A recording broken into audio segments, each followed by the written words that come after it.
The Initiates of the Flame, by Manly Palmer Hall. He who lives the life shall know the doctrine. Introduction. Few realize that even at the present stage of civilization in this world, there are souls who, like the priests of the ancient temples, walk the earth and watch and guard the sacred fires that burn upon the altar of humanity. Purified ones they are, who have renounced the life of this sphere in order to guard and protect the flame, that spiritual principle in man, now hidden beneath the ruins of his fallen temple. As we think of the nations that are past, of Greece and Rome and the grandeur that was Egypt, we sigh as we recall the story of their fall, and we watch the nations of today, not knowing which will be the next to draw its shroud around itself and join that great ghostly file of peoples that are dead. But everywhere, even in the rise and fall of nations, we see through the haze of materiality justice. Everywhere we see reward, not of man but of the invincible one, the eternal flame. A great hand reaches out from the unseen and regulates the affairs of man. It reaches out from that great spiritual flame which nourishes all created things, the never-dying fire that burns on the sacred altar of cosmos, that great fire which is the Spirit of God. If we turn again to the races now dead, we shall, if we look, find the cause of their destruction. Equals the light had gone out equals when the flame within the body is withdrawn, the body is dead. When the light was taken from the altar, the temple was no longer the dwelling place of a living God. Degeneracy, lust, and passion, hates and fears, crept into the souls of Greece and Rome, and black magic overshadowed Egypt. The light upon the altar grew weaker and weaker. The priests lost the word, the name of the flame. Little by little the flame flickered out, and as the last spark grew cold, a mighty nation died, buried beneath the dead ashes of its own spiritual fire. But the flame did not die. Like spirit of which it is the essence, it cannot die, because it is life, and life cannot cease to be. In some wilderness of land or sea it rested once again, and there rose a mighty nation around that flame. So history goes on through the ages. As long as a people are true to the flame, it remains, but when they cease to nourish it with their lives, it goes on to other lands and other worlds. Those who worship this flame are now called heathens. Little do we realize that we are heathen ourselves until we are baptized of the Holy Spirit, which is fire, for fire is light, and the children of the flame are the sons of light, even as God is light. There are those who have for ages labored with man to help him to kindle within himself the spark, which is his divine birthright. It is these who by their lives of self-sacrifice and service have awakened and tended this fire, and who through ages of study have learned the mystery it contained, that we now call the initiates of the flame.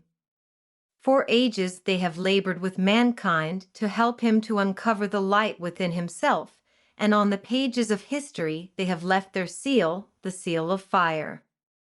Unhonored and unsung they have labored with humanity, and now their lives are used as fairy stories to amuse children, but the time will yet come when the world shall know the work they did, and realize that our present civilization is raised upon the shoulders of the mighty demigods of the past. We stand as Faust stood, with all our lore, a fool no wiser than before, because we refuse to take the truths they gave us and the evidence of their experiences. Let us honor these sons of the flame, not by words, but by so living that their sacrifice shall not be in vain. They have shown us the way, they have led man to the gateway of the unknown, and there in their robes of glory passed behind the veil. Their lives were the key to their wisdom, as it must always be. They have gone, but in history they stand, milestones on the road of human progress. Let us watch these mighty ones as they pass silently by.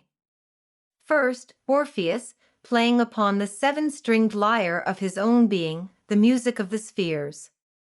Then Hermes, the thrice greatest, with his emerald tablet of divine revelation. Through the shades of the past we dimly see Krishna, the illuminated, who on the battlefield of life taught man the mysteries of his own soul. Then we see the sublime Buddha, his yellow robe not half so glorious as the heart it covered, and our own dear Master, the man Jesus, his head surrounded with a halo of golden flame, and his brow serene with the calm of mastery.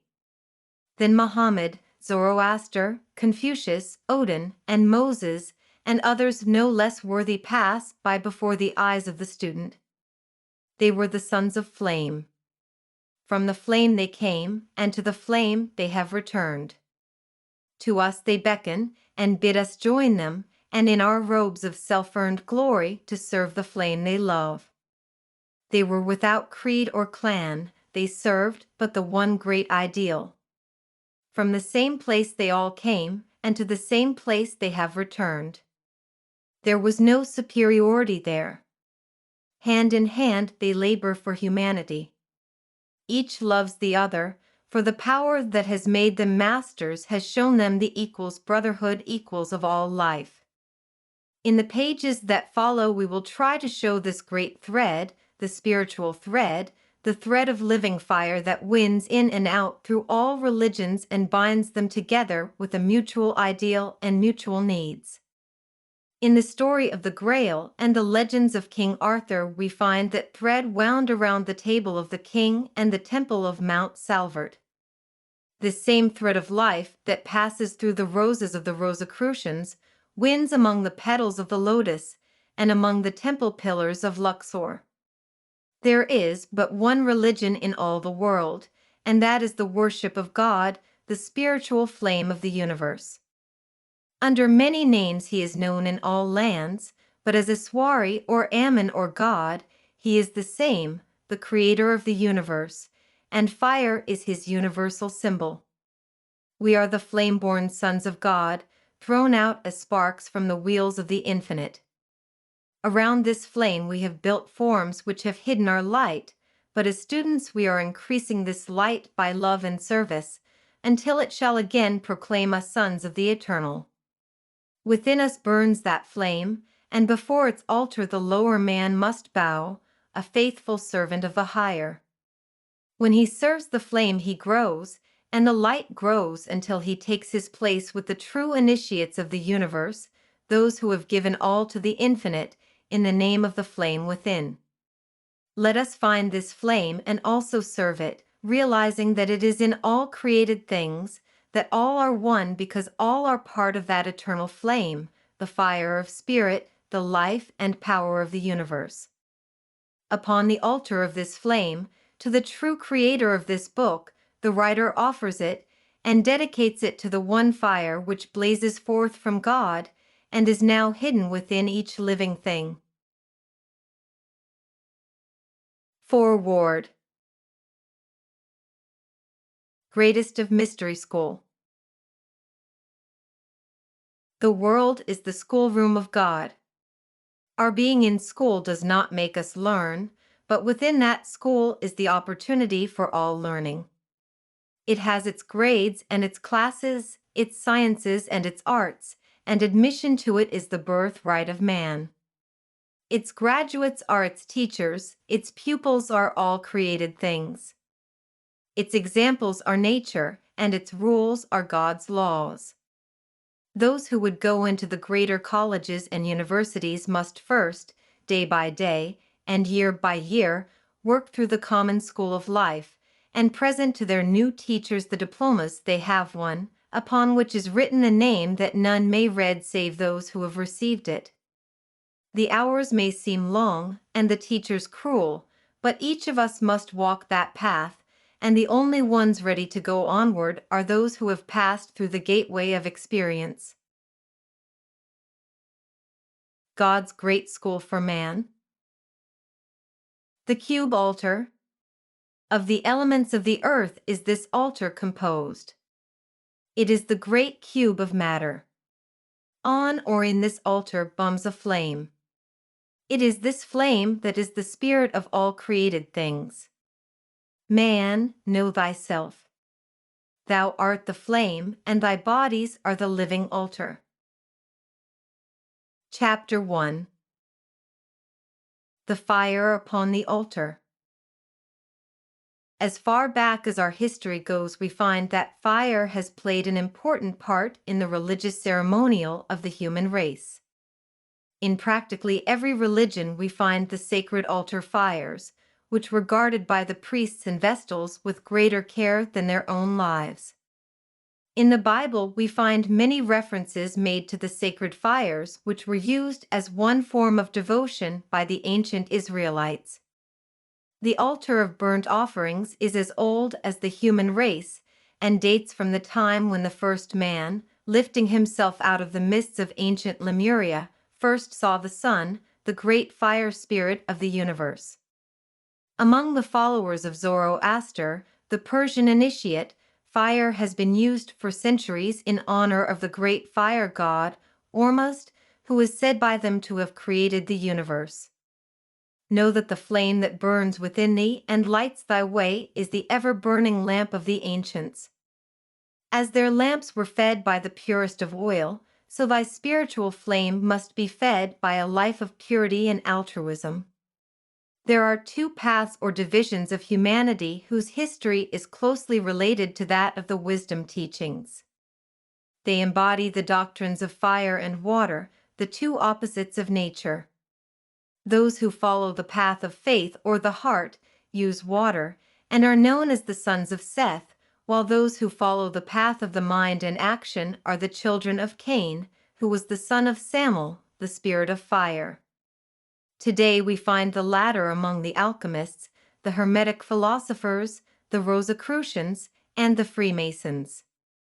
It is well for us to understand that we ourselves are the cube altar upon which and in which burns the altar fire.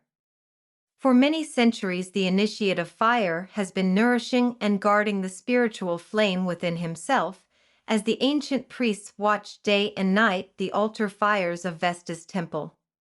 The ever-burning lamp of the alchemist, which having burned thousands of years without fuel in the catacombs of Rome, is but a symbol of this same spiritual fire within himself. In the picture we see the ever-burning lamp which was carried by the initiate in his wandering. It represents the spinal column of man, at the top of which is flickering a little blue and red flame. As the lamp of the ancients was fed and kept burning by the purest of olive oil, so man is transmitting within himself and cleansing in the laver of purification the life essences, which, when turned upward, provide fuel for the ever-burning lamp within himself. As the perfume rising from the incense burner was acceptable in the sight of the Lord, so may our words and actions ever be as sweet incense acceptable in the sight of the Most High. Upon the altars of the ancients were offered sacrifices to their gods. The ancient Hierophant offered up sacrifices of spices and incense. The Masonic brother of today still has among his symbols the incense burner or censer, but few of the brothers recognize themselves in this symbol. The ancients symbolized under such things as this the development of the individual, and as the tiny spark burning among the incense cubes slowly consumes all, so the spiritual flame within the student is slowly burning away and transmuting the base metals and properties within himself, and offering up the essence thereof as the smoke upon the altar of divinity. It is said that King Solomon, when he completed his temple, offered bulls as a sacrifice to the Lord by burning them upon the temple altar. Those who believe in a harmless life wonder why so many references are made in the Bible to animal sacrifice. The student realizes that the animal sacrifices are those of the celestial zodiac, and that when the ram or the bull was offered upon the altar, it represented the qualities in man which come through Aries, the celestial ram, and Taurus, the bull in the zodiac. In other words, the initiate, passing through his tests and purification, is offering upon the altar of his own higher being the lower animal instincts and desires within himself. Among the Masonic brothers, we also find what is called the symbol of mortality. It is a spade, a coffin, and an open grave, while upon the coffin has been laid a sprig of acacia or evergreen. In the picture we see the spade of the grave digger, which has been considered the symbol of death for centuries. Let us take the spade that now digs our grave through the passions and emotions of life and use it to unearth the secret room far below the rubbish of the fallen temple of the human soul. In the Book of Thoth, that strange document which has descended to man at his present stage of evolution as a deck of playing cards, we find a very wonderful symbolism. Of all the suits of cards, that of the spade is the only suit in which all the court cards face away from the pip. In all the other kings and queens, the faces are looking at the little marker in the corner of the card, but in the spade suit, they look away from it. Now it is said that the spade has been taken from the acorn, but the occult student has a different idea. He sees in the spade, which has for ages been the symbol of death, a certain part of his own anatomy. If you will again turn to the picture of the spade, you will see, if you have ever studied anatomy, that the grave digger's spade is the spinal column, and the spade-shaped piece which is used on the deck of cards is nothing more nor less than the sacrum bone.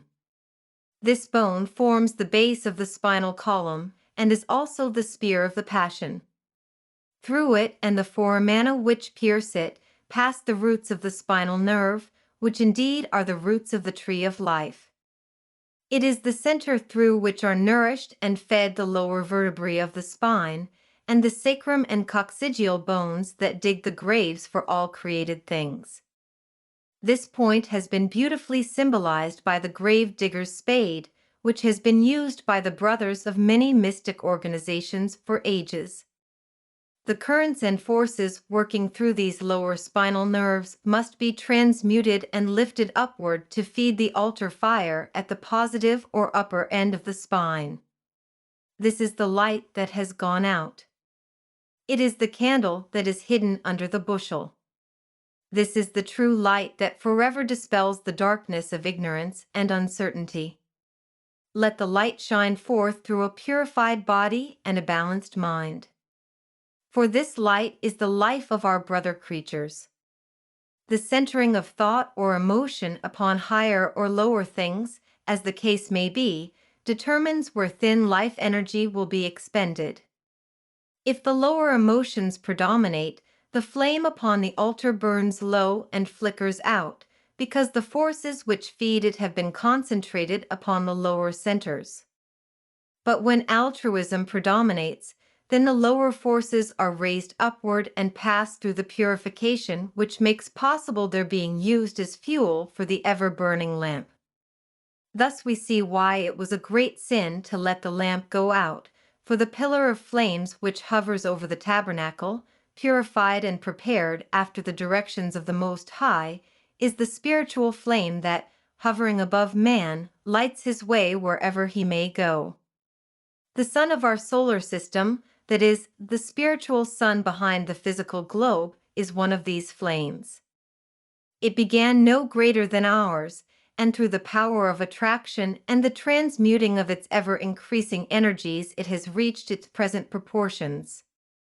This flame in man is the light that shineth in darkness. It is the spiritual flame within himself. It lights his way as no exterior light can. This radiating out from him brings into view, one by one, the hidden things of the cosmos, and his ignorance is dispelled in exactly the same proportion as his light is spread, for the darkness of the unknown can only be removed by light, and the greater the light, the further back the darkness is driven. This is the lamp of the philosopher, which he carries through the dark passageways of life, and by the light of which he walks among the stones and along the narrow cliff edge without fear. But although he gain all other things and have not this light within himself, he cannot know where he goes, he cannot watch his footsteps, and he cannot dispel his ignorance with the light of truth. Therefore let each student watch the fire that burns upon his altar. Let him also make that altar, his body, as beautiful and harmonious as possible, and let him also sacrifice upon that altar the frankincense and myrrh, his actions and his deeds. As in the tabernacle he offers all upon the altar of divinity, so let him day by day dispel the symbols of mortality, the coffin and the open grave, by which he prepared himself through the mastery of the lower emotions within himself, and recognize that no matter how crystallized or dead his life may be, the fact that he exists at all proves that the sprig of acacia, the promise of life and immortality, is somewhere within himself, and although the flame of life may appear faint or cold, if he will supply the fuel by his daily actions, he will kindle the altar flame once more within himself, which, shining forth, will also help his brother to kindle this flame, which is a living sacrifice to the living God. Chapter 2. The Sacred City of Shamballa. In every mythology and legendary religion of the world, there is one spot that is sacred above all others to the great ideal of that religion.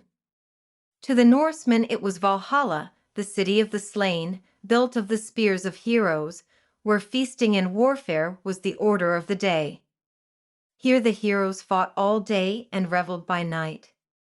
Every day they killed the wild boar and feasted on it, and the next day it came to life again.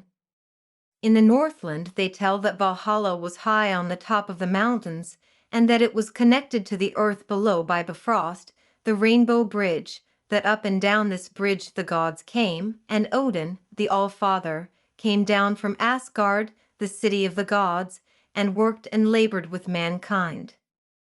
Among the Greeks, Mount Olympus was held sacred, and here the gods are said to have lived high on the top of a mountain.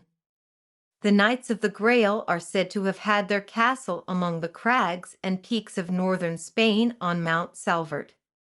In every religion of the world there is a sacred spot, Meru of the Oriental, and Mount Moriah and Mount Sinai, upon which the tablets of law were given to man. All those are symbols of one universal ideal, and as each of these religions claimed among the clouds a castle and a home, so it is said that all the religions of the world have their headquarters in Shamballa, the sacred city in the Gobi Desert of Mongolia. Among the Oriental peoples there are wonderful legends of this sacred city, where it is said the Great White Lodge or Brotherhood meets to carry on the governing of world affairs. As the Azores of Scandinavia were 12 in number, as Olympus had 12 gods, so the Great White Brotherhood is said to have 12 members, which meet in Shamballa and direct the affairs of men.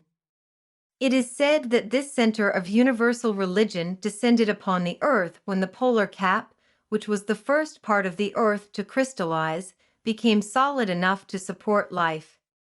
Science now knows that not only does the earth have two motions, that of rotation upon its axis and revolution around the sun, but that it has 9 other motions, according to Flammarion, the French astronomer. One of these motions is that of the alternation of the poles. In other words, some day that part of the Earth's surface which is now the North Pole will become the South Pole. Therefore, it is said that the sacred city has left its central position and after much wandering is now located in Mongolia. Those who are acquainted with the Mohammedan religion will see something of great interest in the pilgrimage to the Kaaba at Mecca, where thousands go each year to give honor to the stone of Abraham, the great aerolite, upon which Muhammad is said to have rested his foot. Old and young alike, some even carried, wind through desert sands and endure untold hardships, many coming from great distances, to visit the place they cherish and love. In India we find the same thing.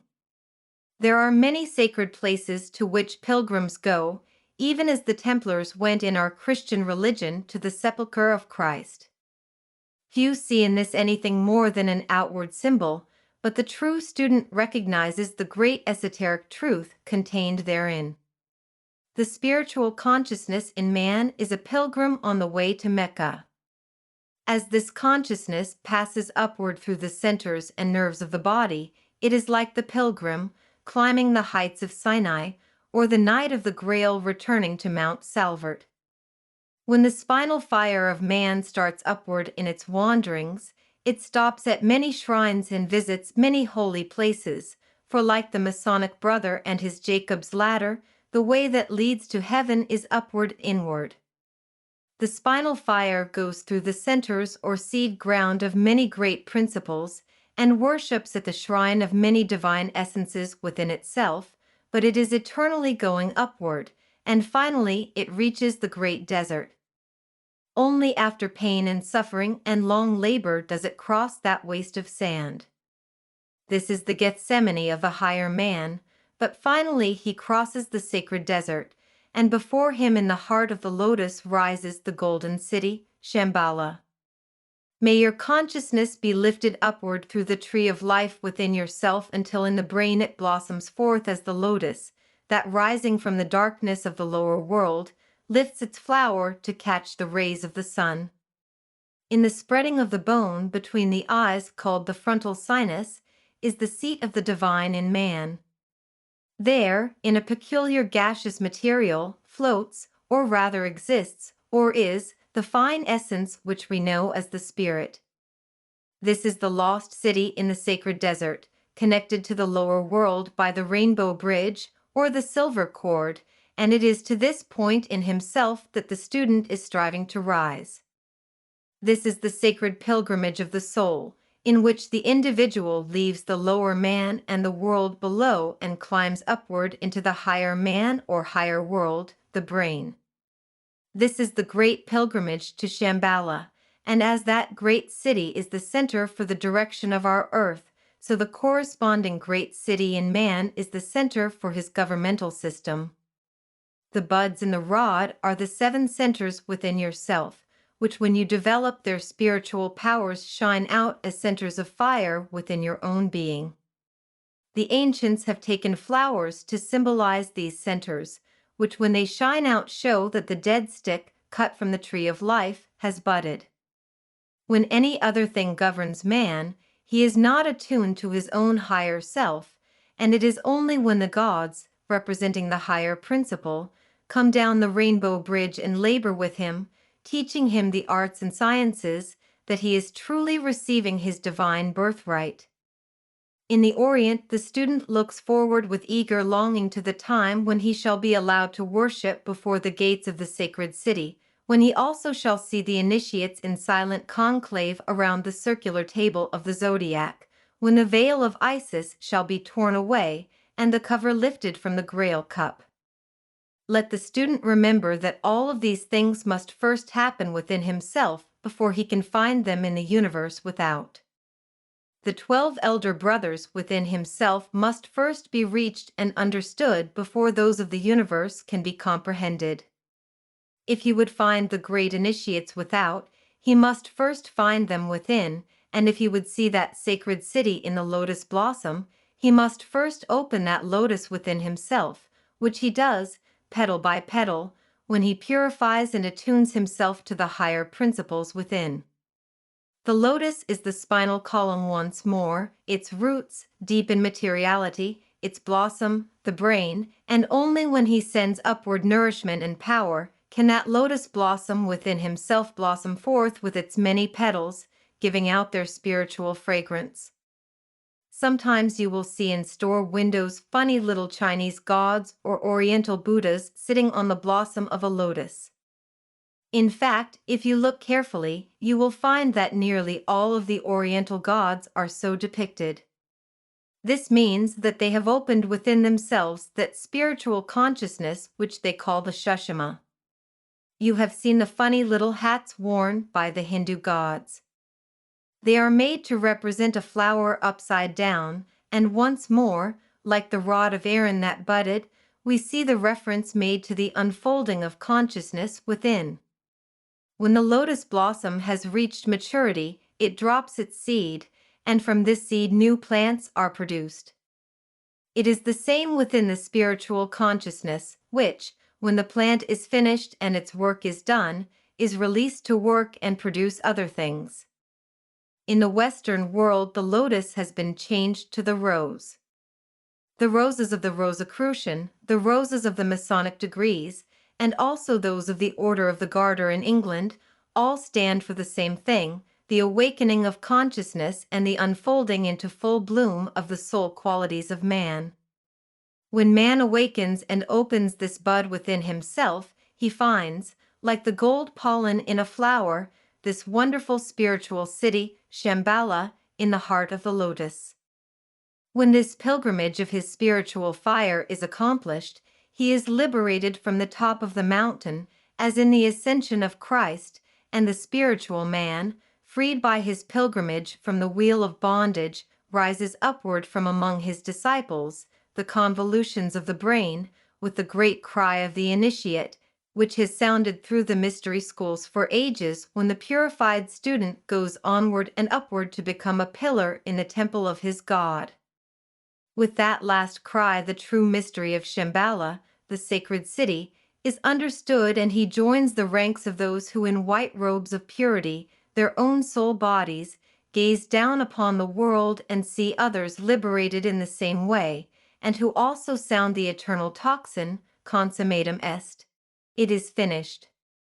This is the true stone of the philosopher, which gives him power over all created things. This stone is himself. The experiences of his evolution have cut and polished the rough stone until in the initiate it reflects the light of creation from 1,000 different facets. Chapter 3. The Mystery of the Alchemist. There are very few occult students today who have not heard of the alchemist, but there are very few who know anything about the strange men who lived during the Middle Ages and concealed under chemical symbolism the history of the soul.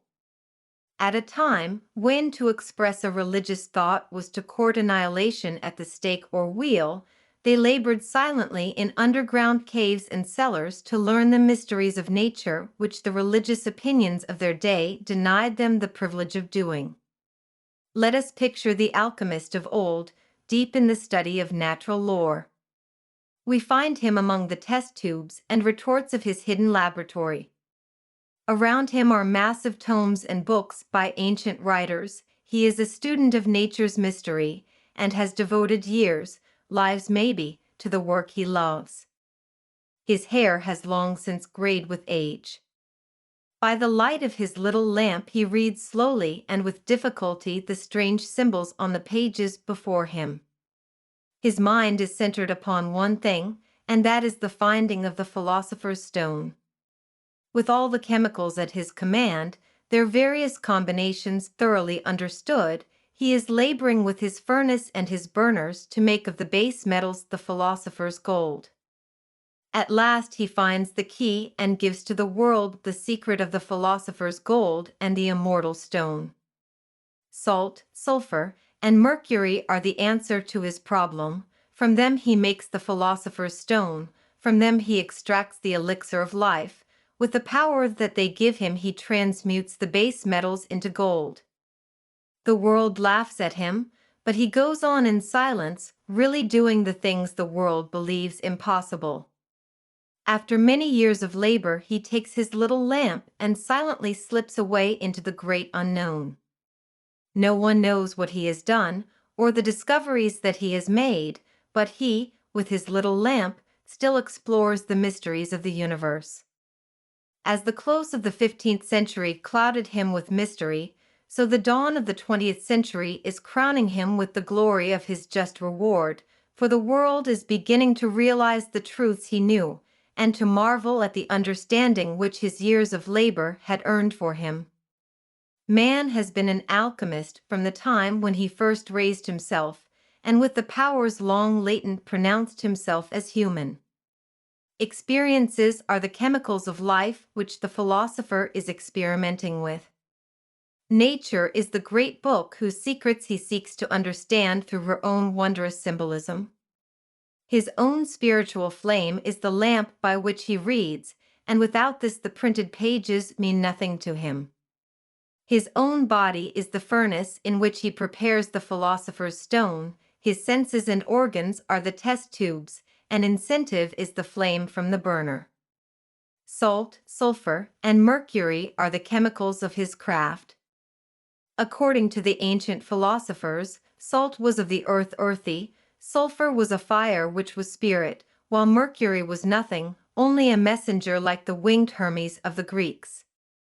His color is purple, which is the blending of the red and the blue of the spirit and the red of the body. The alchemist realizes that he himself is the philosopher's stone, and that this stone is made diamond-like when the salt and the sulfur, or the spirit and the body, are united through mercury, the link of mind. Man is the incarnated principle of mind as the animal is of emotion. He stands with one foot on the heavens and the other on the earth. His higher being is lifted to the celestial spheres, but the lower man ties him to matter. Now the philosopher, building his sacred stone, is doing so by harmonizing his spirit and his body. The result is the philosopher's stone. The hard knocks of life chip it away and facet it until it reflects lights from a million different angles. This picture, known to all Masons, is that of the soul. It is the Star of Bethlehem, which heralds the coming of the Christ within. The two clasped hands are the spirit and body united in the marriage of the Lamb.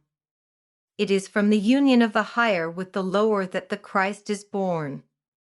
The elixir of life is once again the spirit fire, or rather the fuel which nourishes that fire, and the turning of the base metal into gold is accomplished when he transmutes the lower man into spiritual gold. This he does by study and love.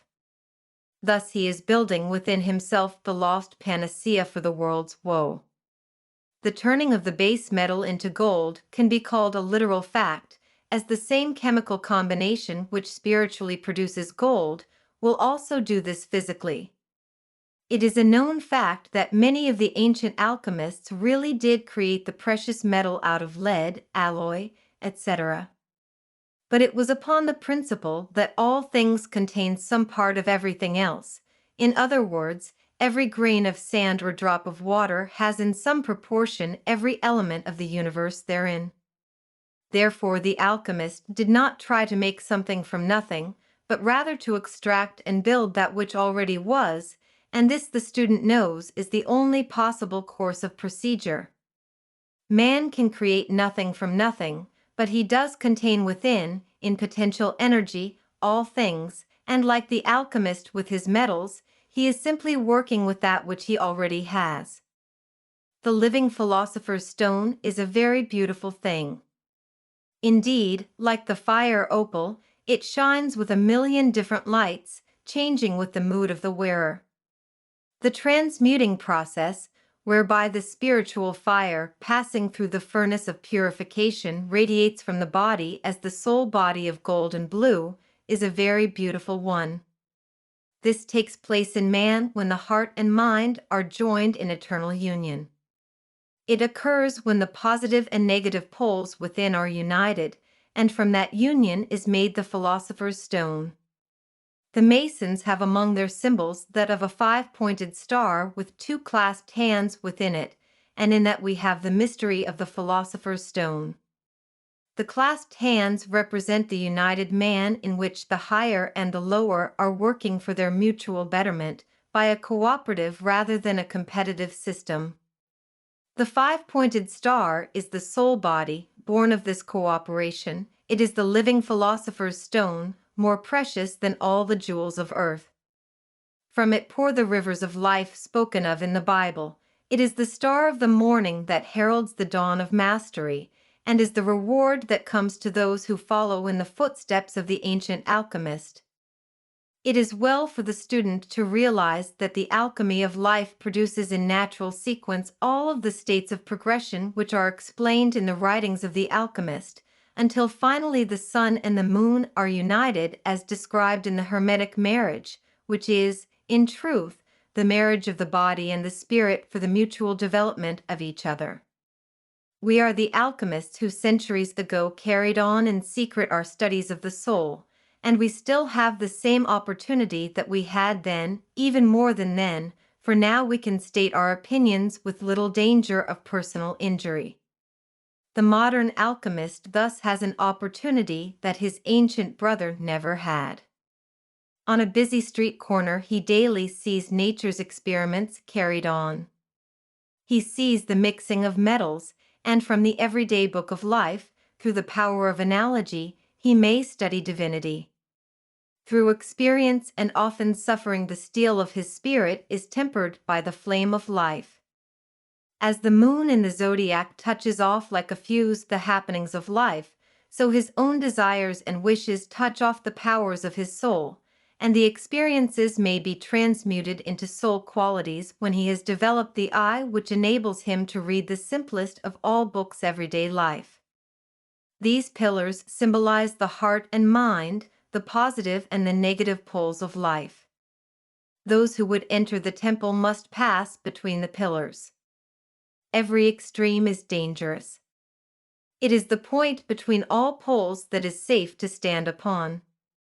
You cannot enter the temple by the development of either the heart or mind alone, but only by the equal development of both. The alchemist of today is not hidden in caves and cellars, studying alone, but as he goes on with his work, it is seen that walls are built around him, and while he is in the world, like the master of old, he is not of it. As he goes further in his work, the light of other people's advice and outside help grows weaker and weaker, until finally he stands alone in darkness, and then comes the time that he must use his own lamp, and the various experiments which he has carried on must be his guide.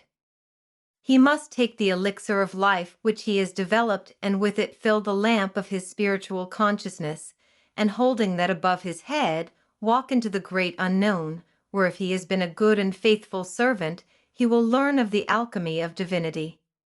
Where now test tubes and bottles are his implements, then worlds and globes he will study, and as a silent watcher will learn from that divine one, who is the great alchemist of all the universe, the greatest alchemy of all, the creation of life, the maintenance of form, and the building of worlds. This is the serpent crown of the ancient gods. It shows that the two paths or parts of the spirit fire have been united. This crown is the symbol of mastery, and the union takes place within the student when the life forces are lifted to the brain. Chapter 4. The Egyptian Initiate. Many ages have elapsed since the Egyptian priest-king passed through the pillars of Thebes.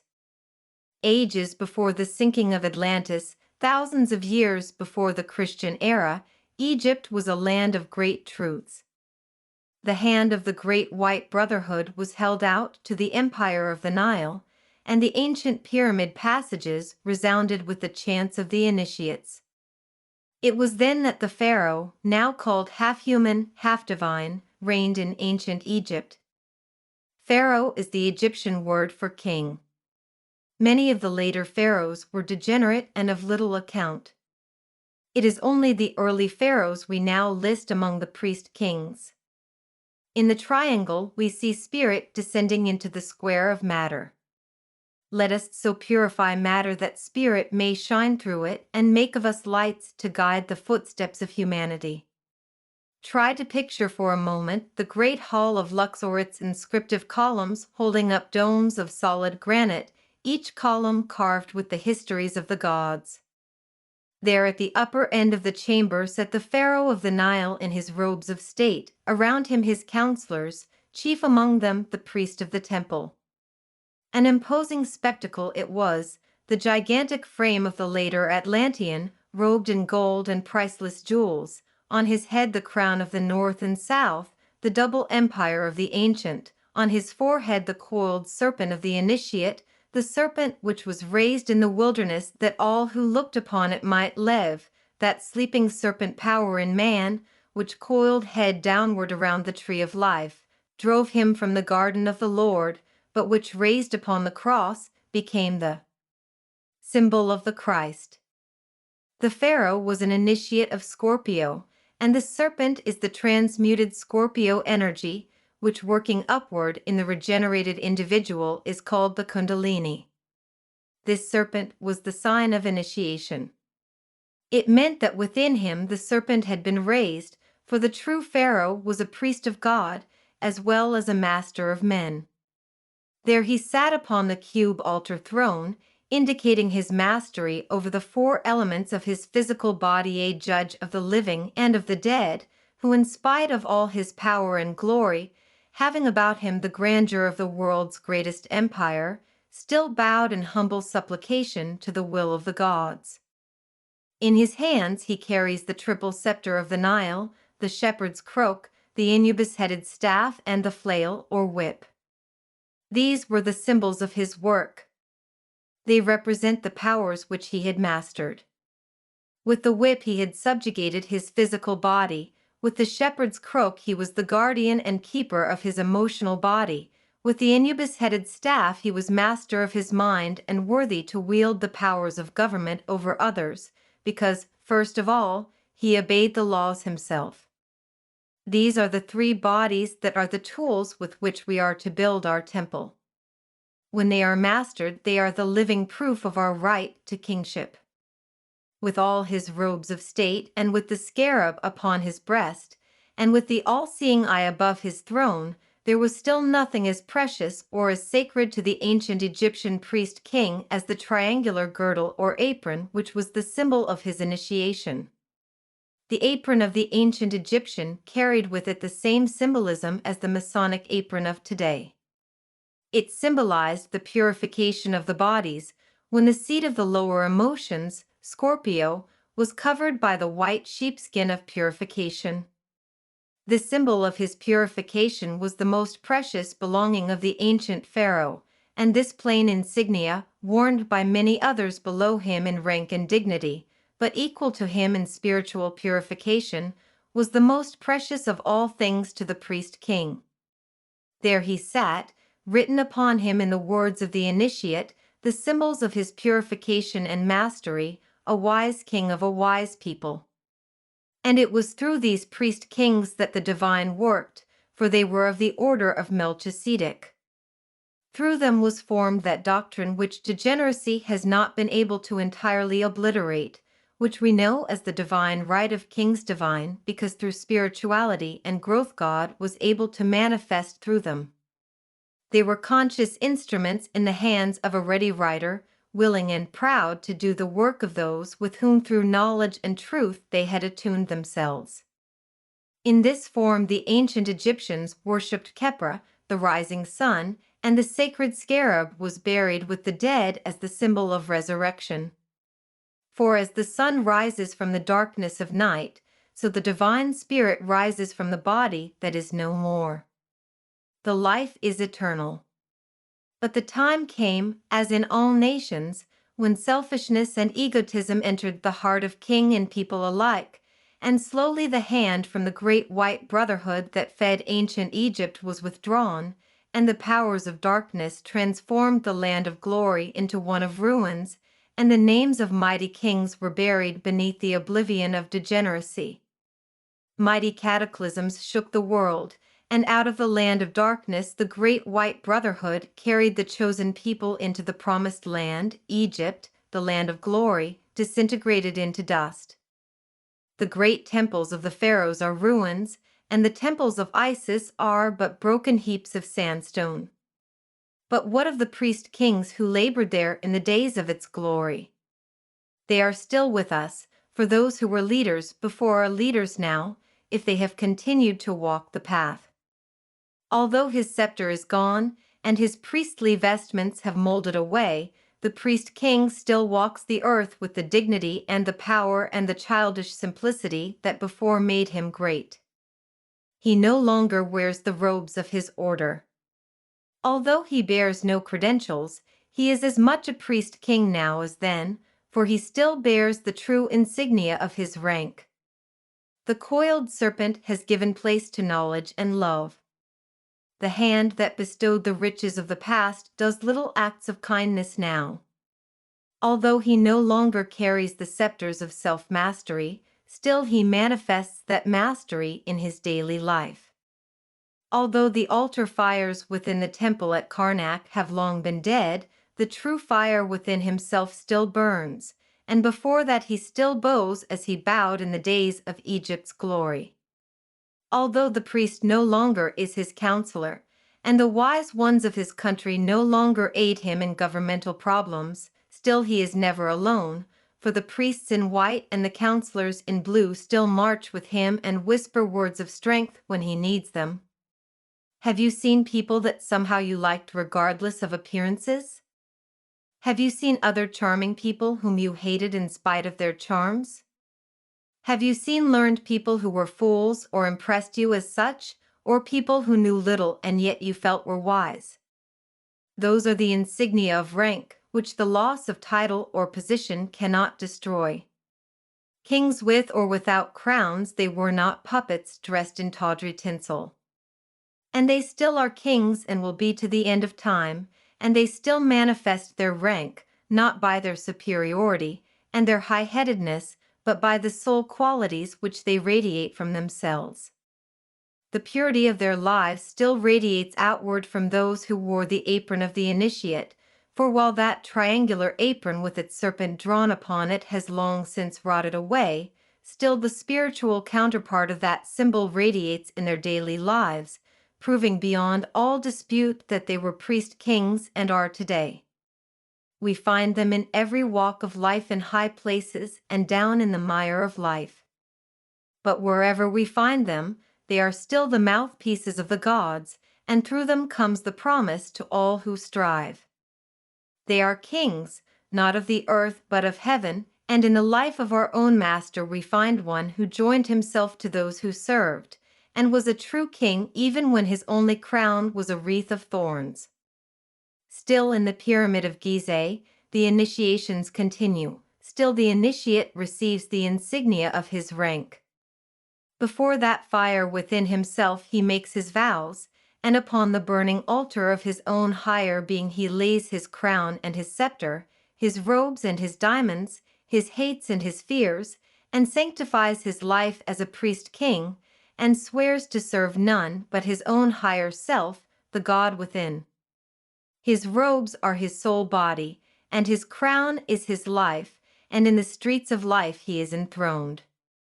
The dusky towers and factory chimneys around him fade into the templed pillars of Luxor, and with a lunch pail on his arm, his face brown with honest dirt, he is as much a king as when the crown of the double Nile rested upon his brow, and the priest of the temple made him one with his God and his fellow man.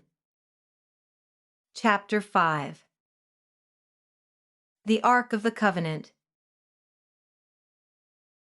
One of the most interesting symbols that has come down to us from the ancients is that of the ark, or the box that was said to contain the sacred relics. Many people believe that this belongs particularly to the Jewish nation, but this is a great mistake, because it has been the birthright of every country to have the Arkansas. All have, like the Jewish people, lost much of their power and glory when they lost the sacred Arkansas. In ancient Chaldea and Phoenicia, the ark was well known. India celebrates it as the lotus, and the ancient Egyptians tell how the moon god Osiris was imprisoned in an ark. In all the mystery religions of the world, individually and cosmically, the ark represents the fountainhead of wisdom. Over it the Shekinah's glory hovers, as a column of flames by night and a pillar of smoke by day. Every country has seen and felt its presence when the priest-kings and initiates bring out of an old civilization, lost because of crystallization, the sacred ark, and surrounded by those faithful to the truth carry it into other lands and among other peoples. In every creed and religion we find crystallization. We find small groups of people separating themselves from their brother man. We find those who, clinging to the old, refuse to advance with the new, and whenever we find this crystallization, we find the spirit of truth carried away to other people and embodied in other doctrines. The ancient ark of the Israelite never had removed from it the staves by which it was carried and moved, until finally it was placed in Solomon's temple. Neither does the spirit fire in man rest until finally it is enthroned in the holy place of his solar temple. Ever towards the rising sun its bearers carry this sacred truth. Nations are born of those who love the truth and are buried when they forget it. The time has come when its silent bearers have taken the sacred ark and the Shekinah's glory, and in solemn file have moved across the waters and brought it to the new world. The call has sounded through the universe, and those who are true to their own higher principles have surrounded the sacred chest. Those who have sworn alliance to their own higher being are following the priests and their sacred burden, and a beautiful mystery temple is being built in this beautiful land of ours, loved and guarded by those who are laboring for humanity. The staves are still in the ark, however, and only when real good can be done by it will it remain. The opportunity is now confronting the Western world. The knowledge of the ancients, the wisdom of the ages is knocking at the door and seeking those who will follow it.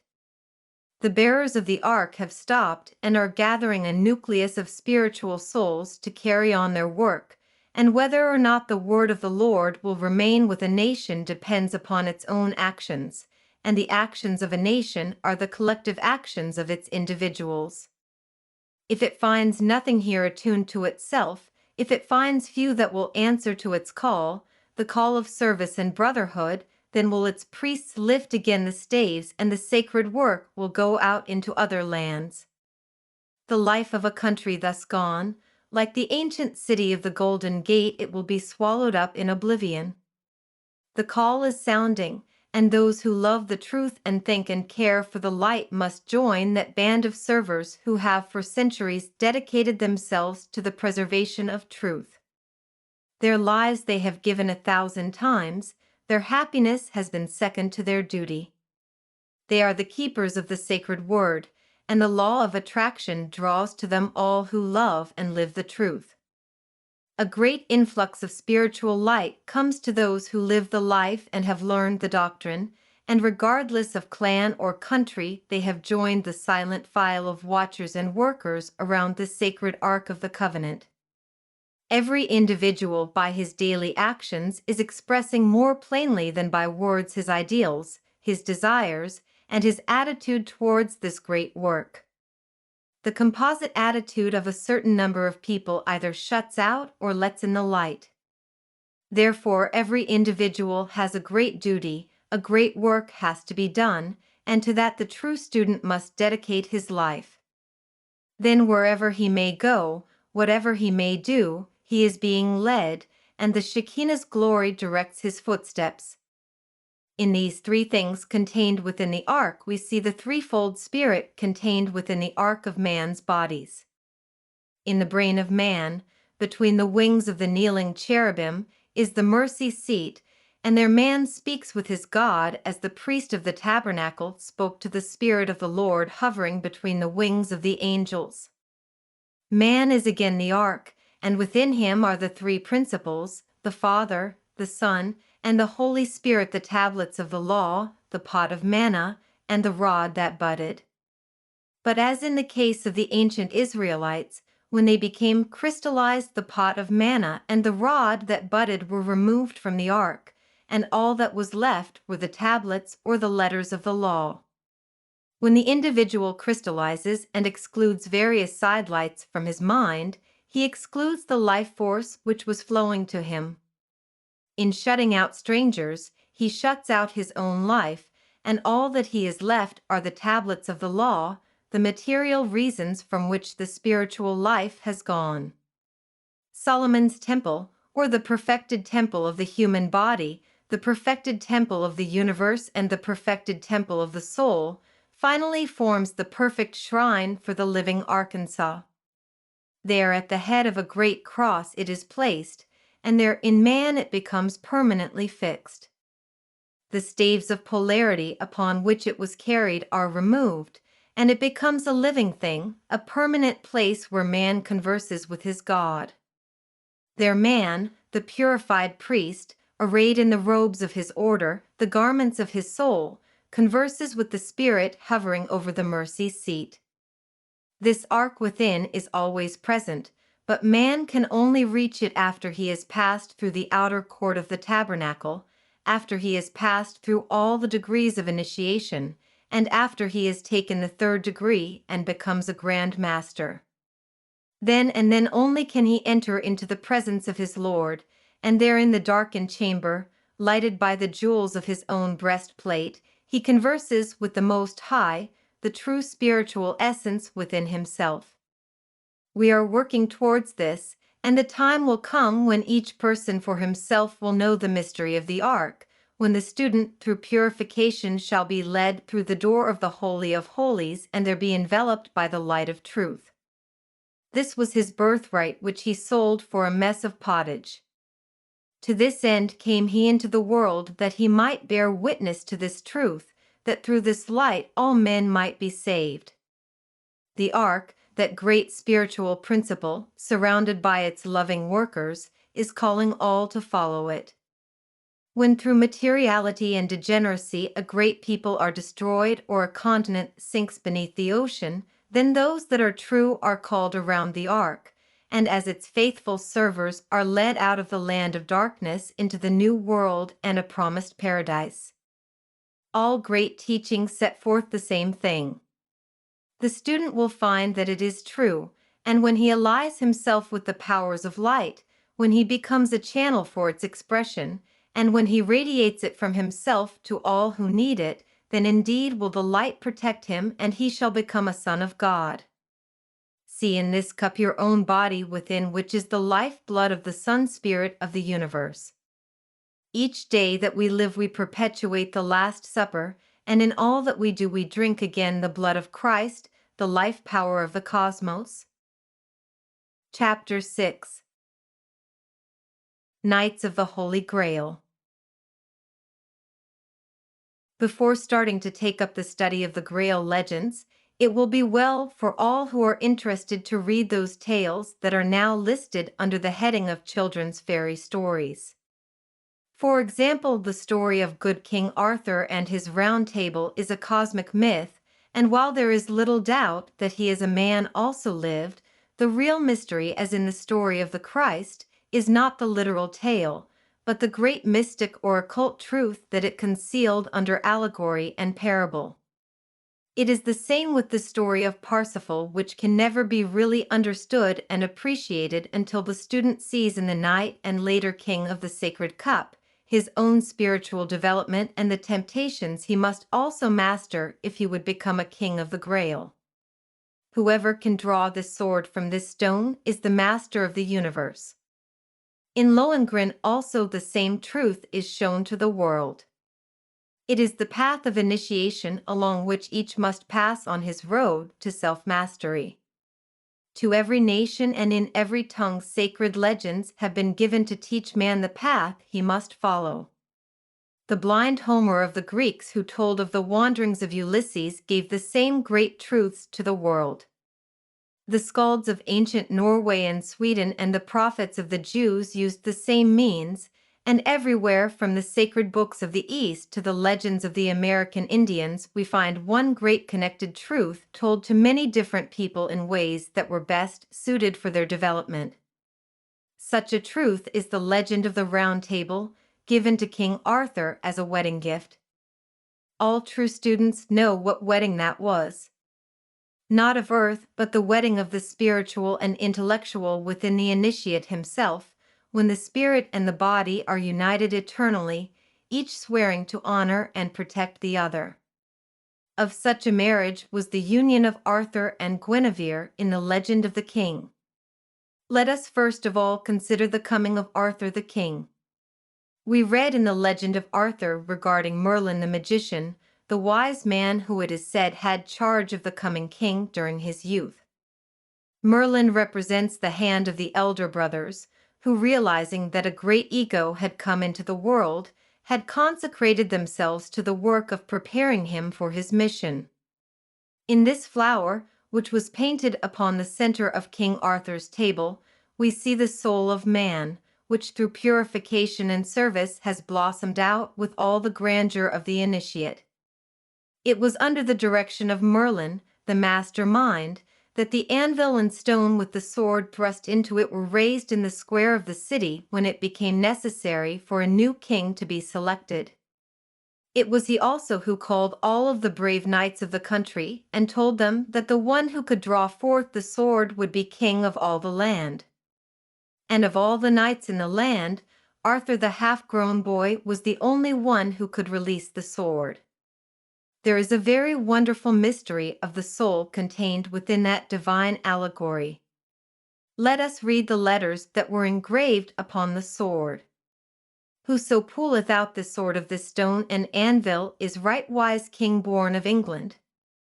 The cube stone is the body. It has been so symbolized for centuries, and today among the Masons the ashlar is the symbol of man experience is the anvil, and it is upon this anvil that the sword is tempered.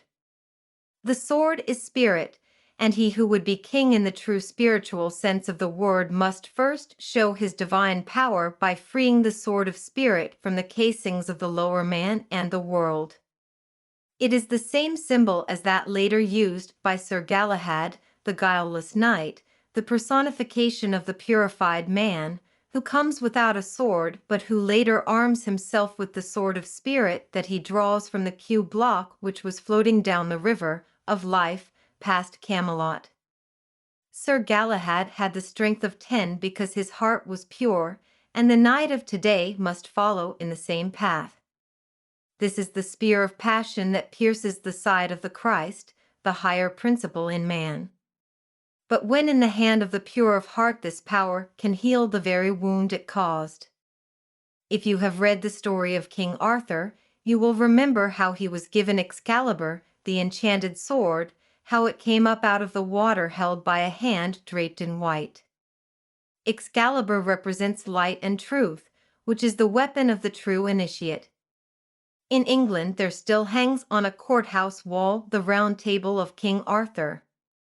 In the very center of the table is a beautiful rose painted in natural colors.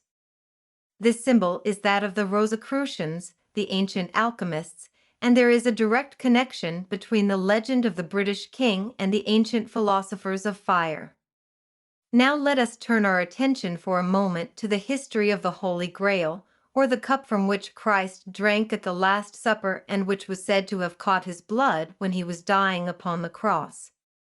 Ancient legends tell us that this cup was made from a sacred stone which had been the crown jewel of Lucifer, the dynamic energy of the universe. It was said that the green stone had been struck from the crown of Lucifer by the archangel Michael during the famous battle in heaven. After the death of Christ, it is said that Joseph of Arimathea took the sacred cup and the spear of the Passion and carried them into a distant land. He wandered with his sacred relics through Europe and is said to have finally died, and those who came after him after many centuries of tribulation carried the sacred relics to Mount Salvert in northern Spain, where they remained until Parsifal finally took the Grail and spear back to the east where it is to be now preserved. It is around this cup and spear that the legends of Parsifal and King Arthur have been written, and it is through study of this fact that we are able to better understand the mystery of the Great White Lodge of which the Round Table of Arthur and the circular temple of the Knights of the Grail is a symbol.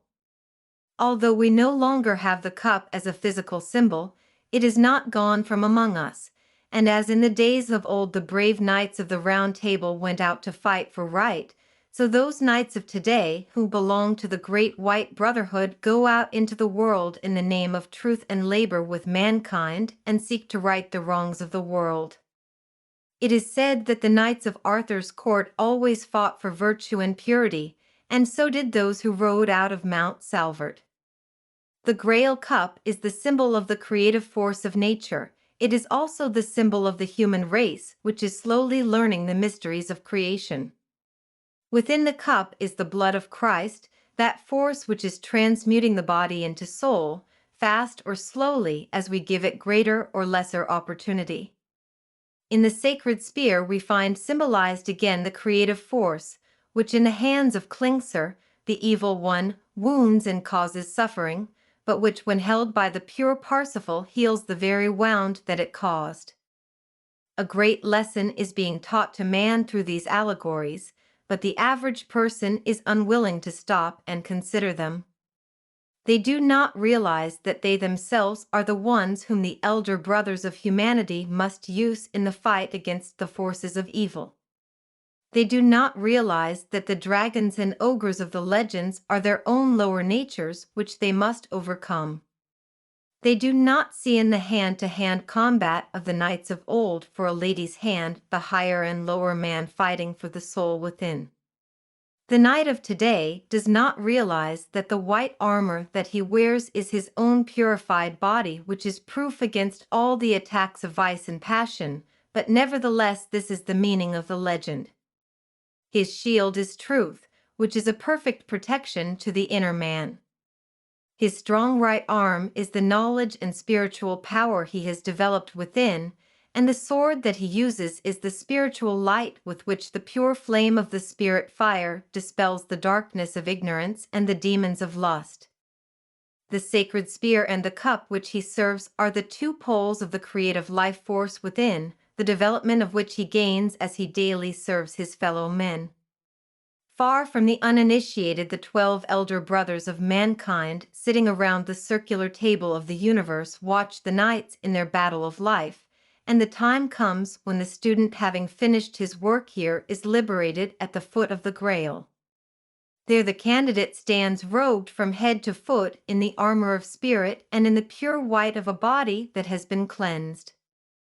Then the cloth is lifted from the sacred cup, and he is illuminated by the light which would have killed him had he seen it without purification.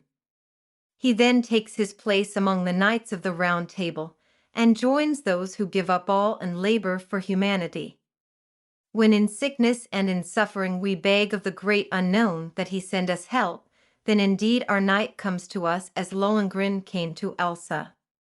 When our loved ones pass into the great unknown, there stands the brother of the Grail, the invisible helper, who through days of labor has earned the right to become a member of that great band of servers who gather around the table of the king, and while their bodies are asleep still labor in their great search for light and truth, and pray for the day when they shall also become kings of the Holy Grail. Chapter 7. The Mystery of the Pyramid. There comes a time in the development of the occult student when he understands one of the great secrets of the initiates, and that is that every sacred thing outside of himself stands for some organ or function within himself. This is, of course, true in the case of the Great Pyramid, except that this particular pile of stone, said by many to be the oldest building on the surface of the earth, is the great symbol of composite man. In other words, it stands for man as a unit. Let us first consider it simply from the exterior standpoint. When we first look at it in the distance, it seems to be one great stone, but as we come closer we see that it is made of thousands of smaller stones, each one carefully fitted into place. Here we see the first likeness between the pyramid and man. We consider man to be a unit, but when we examine more closely, we find that he is a great number of small units, each working in harmony with the others. It is the same with everything. We take a successful life and we think of it as an entirety, but when we examine it, we find that it is a number of small achievements joined together. As thousands of workmen were used in the building of the pyramid, so there are unnumbered workmen at work in the building of our bodies, which are symbolical of the same building. There are many pyramids all over the world. We find them in South America and in Mexico. We find mounds which were made to represent them among the American Indians, and in Europe and Britain we find remnants of the same things. But there is only one real pyramid in all the world. Even the others in Egypt are but copies of the Great Pyramid and were used as tombs for the pharaohs, but nobody was ever found in Cheops, nor were there ever any signs that it had been so used. Now let us continue our analogy between the pyramid and man. If you will look at the accompanying illustration, you will see the pyramid laid flat, and you will notice it is made of 4 triangles laid around the base square. The 4-sided base of the pyramid represents the 4 elements of which man's bodies are composed. These are hydrogen, nitrogen, oxygen, and carbon, or earth, water, fire, and air. These are called the base of all things, and upon this base the 4 bodies of man are raised, each from its own element. Thus the physical body is raised from the earth. The vital body is raised from the water, the emotional body from the fire, and the mental body from the air. Here we see the pyramid laid out so that the 4 triangles and the square are clearly seen. This represents man once again, and the ancient pyramid is man offering his higher being upon the altar of the great fire spirit. There are 12 lines used in the drawing of the 4 triangles, which stand for the 12-fold constitution of man when it is complete, the 3-fold body, the 3-fold mind, the 3-fold soul, and the 3-fold spirit. It also gives us the 12 signs of the zodiac, divided into their respective groups. Out on the desert stands the Sphinx, the guardian of the threshold mentioned by Bulwer Lytton. It stands for the bodies of man, and is that strange being which must be passed before the student can go on in his development. The 4 fixed signs of which the Sphinx is a symbol are Taurus the bull, Leo the lion, Scorpio the eagle, and Aquarius the man, or the human head. This is that mysterious being suspended twixt heaven and earth, which has the head of a human being and the body of an animal. In other words, the Sphinx symbolizes man.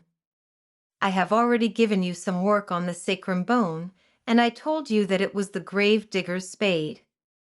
Here is a picture of the head of the Sphinx and the inverted sacrum bone when it has been turned upward. We see the Sphinx in the inverted sacrum and also in it the inverted Masonic keystone.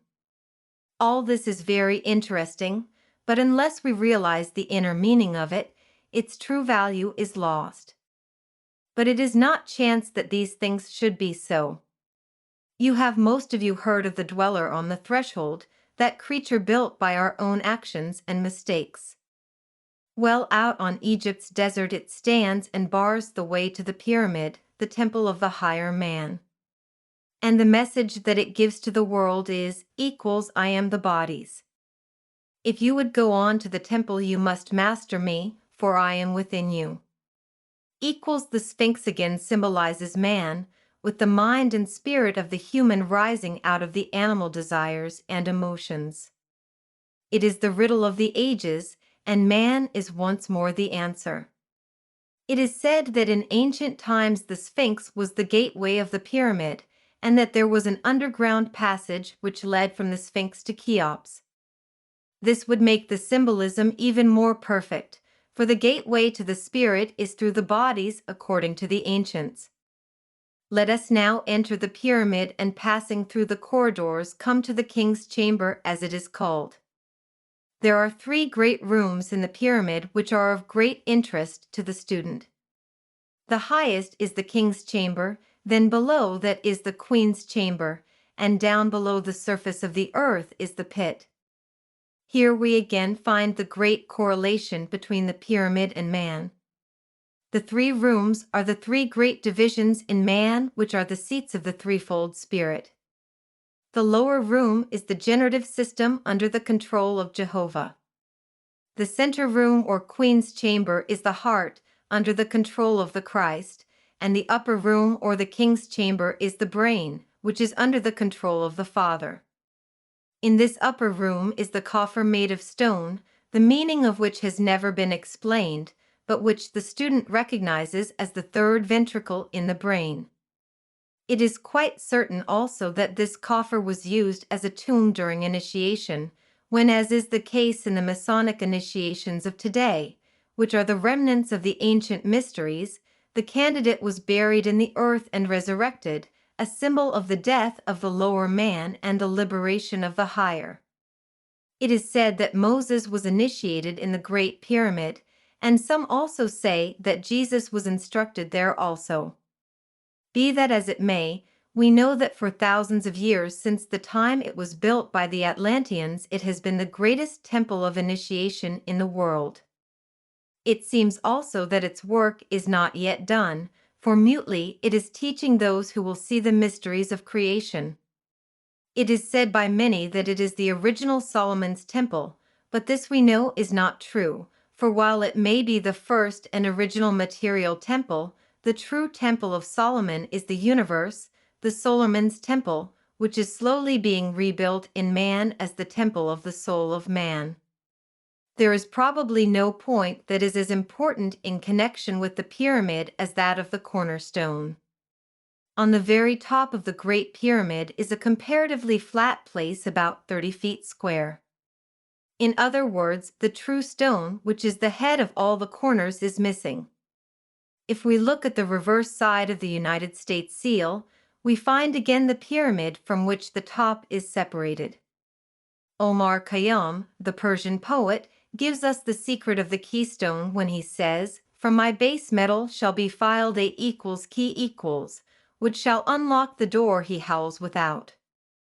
The value of the stone is better understood when you understand that it completes all of the triangles at once, and without it none of them are complete. Upon the cross of matter that forms our bodies hangs the key to all the mysteries of creation. It is our duty to take this key and with it unlock the door that conceals from us the unknown. This key is the Spirit. Release it. This stone is the spirit in man, which fell from its high position and has been lost beneath the rubbish of the lower man.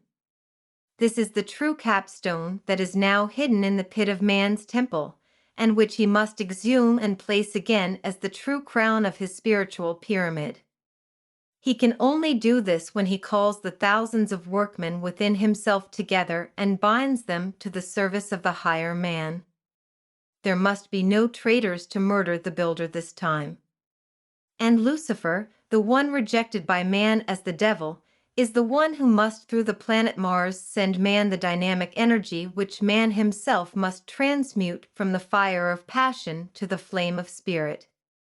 He then must take the tools of the craft and cut and polish his own being into the capstone of the universal temple. It is interesting to note how the casing stones that once made the pyramid so beautiful and true were carried away to build the cities nearby, and in connection with that it is interesting to note how the soul and body of man, the casing stones of his spiritual temple, have been sacrificed in order that he might have material things. As we look at pictures of the ancient pyramid and sphinx which have stood on Egypt's sands for ages, let us see in them our own mystery temple, made without the sound of hammer or the voice of workmen. And as we sadly think of this mighty ruin, broken by ages of neglect, let us remember our temple, and that its cornerstone is missing also and our walls are falling with neglect. Let us learn the lesson which it teaches, hasten to perfect our pyramid, cap it with the stone of spirit, offer upon its altars our sacrifice to the great Sun Spirit, and bury our lower nature in its ancient coffer. Then for us will its mysteries be revealed, and the sealed lips of the Sphinx give up their secret.